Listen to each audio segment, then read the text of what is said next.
이번에 할 실습은 실제로 웹에서 파라미터를 다양한 전송 경로를 통해 서버에 전송해보고 서버에서 파라미터들을 어떻게 처리하는지 직접 보는 것입니다. CentOS 5.3과 칼리 리눅스를 켜주세요. CentOS 5.3에 로그인 화면으로 가셨다면 로그인 해주세요.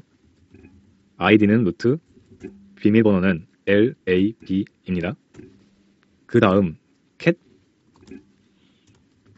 바 슬래시 www html 슬래시 param.html을 입력하신 후 엔터를 쳐주세요. 그러면 화면에 문자열들이 출력됩니다. 저희가 봐야 할 것은 제가 가리키고 있는 구문들입니다. $_get, $post 이 구문들을 잘 보시면 앞에는 get, 뒤에는 param이라고 적혀 있는 것을 볼 수 있습니다. 해석하자면 get 경로로 전송된 param이라는 이름의 파라미터를 받아오는 구문입니다. 밑에 post도 마찬가지로 post 경로로 전송된 param이라는 이름의 파라미터를 받아오는 구문입니다. 쿠키도 마찬가지이며 마지막으로 request는 앞에서 설명했듯이 모든 전송 경로로 보내진 param이라는 이름의 파라미터를 받아오는 구문입니다. 지금 보고 계시는 문자열들은 웹페이지입니다. 해석해드리면 각각의 전송 경로로 보내진 파라미터를 받고 화면에 출력해주는 내용입니다.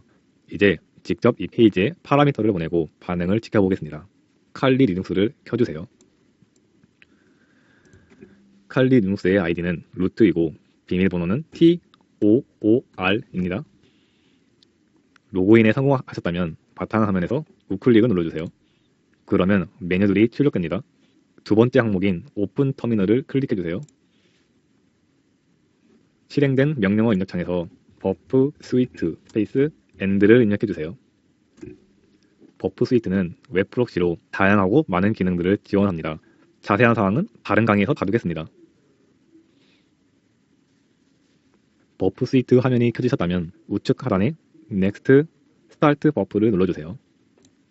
잠시 기다리시면 버프 스위트의 화면이 완전히 켜집니다. 그 후 상단의 메뉴들로 가주세요. 많은 메뉴들이 있습니다. 그 중 프록시를 눌러주세요. 프록시는 웹사이트 간의 통신을 중개하는 기능입니다. 현재 버프 스위트에서 통신을 중개하고 있는 상태입니다. 다음은 브라우저를 실행시키겠습니다. 좌측 상단에 Activities를 클릭해주세요. 그 후 검색창을 클릭해주신 후 ICE라고 입력하시면 ICE 위즐 브라우저가 등장합니다. 클릭해주세요.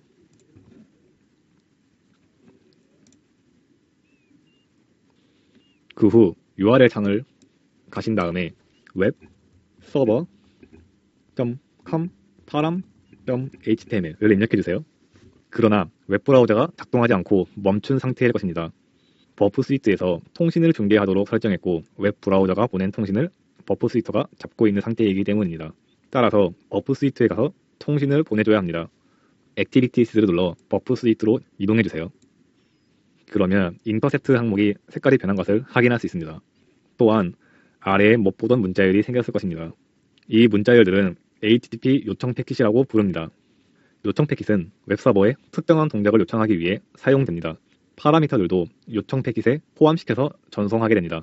이제부터 파라미터들을 전송하기 위한 준비를 하겠습니다. 먼저 편리한 작업을 위해 화면에 보이는 요청 패킷을 리피터라는 도구에게 전송하겠습니다. 리피터는 버프 스위트에서 반복적인 작업을 위해 사용하는 도구입니다. 이번 실습에서는 파라미터를 반복적으로 보내기 위해 사용하겠습니다. 화면에서 우클릭을 눌러주세요. 그러면 메뉴들이 출력됩니다. 그 중에서 저희는 Send to Repeater 항목을 사용할 것입니다. 클릭해주세요.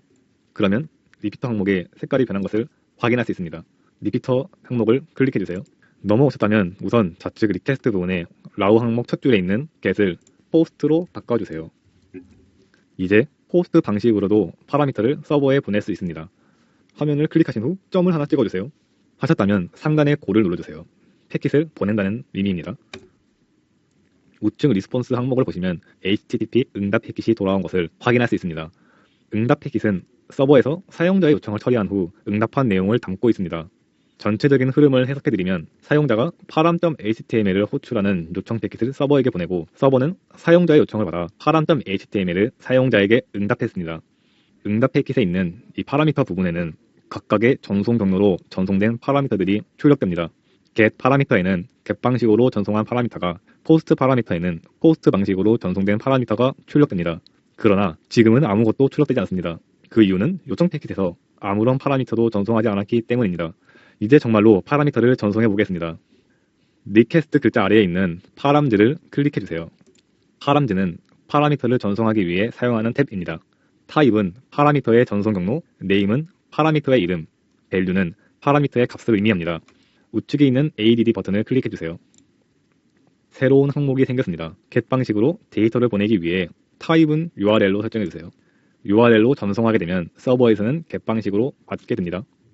나머지 네임은 서버에 사전에 설정해둔 이름인 파람, 밸류는 헬로우로 해주세요. 잠시 탭을 라우 탭으로 바꿔주겠습니다. 그 후 URL을 살펴주세요. URL에 파람은 헬로우라는 항목이 추가로 생긴 것을 확인할 수 있습니다. 이 상태로 전송하게 되면 URL 주소를 통해 get 방식으로 파라미터가 전송됩니다. 고를 눌러주세요. 응답 패킷을 살펴보시면 get 파라미터 부분에 그리고 request 파라미터 부분에 hello라는 글자가 등장했습니다. 사용자가 get 방식으로 전송한 파라미터를 서버가 받아온 후 사용자에게 다시 출력한 것입니다. request 파라미터는 어떠한 전송 경로로 전달받아도 파라미터 이름만 맞다면 파라미터를 받아오기 때문에 출력됐습니다. 이번에는 포스트 방식으로 데이터를 보내보겠습니다. 다시 파람으로 이동해주세요. 그 후 edit를 눌러주신 다음 타입은 body, 네임은 다시 파람, 값은 다시 nice로 하겠습니다. 이 데이터를 보내기 전에 body에 있는 점을 제거해주세요. 그 후 row로 이동하시면 파람은 nice 라고 적힌 것을 확인할 수 있습니다. 현재 요청 패킷의 body 부분에 파라미터를 담은 모습입니다. 조금 전 body를 안쪽이라고 설명드렸습니다. 좀 더 자세히 말씀드리자면 요청 패킷은 헤더와 body로 나누어져 있습니다. 헤더에는 메타데이터라고 부르는 주요 정보들이, body에는 주로 패킷의 내용이 들어있습니다. 포스트 방식은 요청 패킷의 body에 파라미터를 넣어서 보내는 방식입니다. 보시는 화면 또한 body에 파라미터를 넣은 모습입니다. 이 상태에서 고를 눌러보겠습니다. 응답 패킷을 살펴보시면 포스트 파라미터 부분과 리퀘스트 파라미터 부분에 nice라는 글자가 등장했습니다. 사용자가 포스트 방식으로 전송한 파라미터를 서버가 받아온 후 사용자에게 다시 출력한 것입니다. 마지막으로 쿠키를 통해 파라미터를 보내겠습니다. 파람드로 이동하신 다음 edit를 누르신 후 타입을 쿠키, 파람, 그리고 값을 complete로 해주세요. 다시 row로 가보시면 쿠키라는 항목에 파람은 complete라는 항목이 추가된 것을 확인할 수 있습니다. 고를 눌러주세요. 다시 응답 패킷에 보시면 사용자가 쿠키 방식으로 전송한 파라미터를 서버가 받아온 후 다시 사용자에게 출력한 모습을 볼 수 있습니다. 이번 강의에서는 웹서버에 파라미터, 즉 데이터를 전달하는 세 가지 방법에 대해 설명했습니다. 반드시 기억해야 할 것은 사용자가 서버에게 파라미터를 전달할 때 경로와 파라미터의 이름이 중요하다는 것입니다. 사용자가 보낸 전송 경로와 서버가 미리 설정해둔 전송 경로가 같아야만 정상적으로 데이터를 처리할 수 있습니다.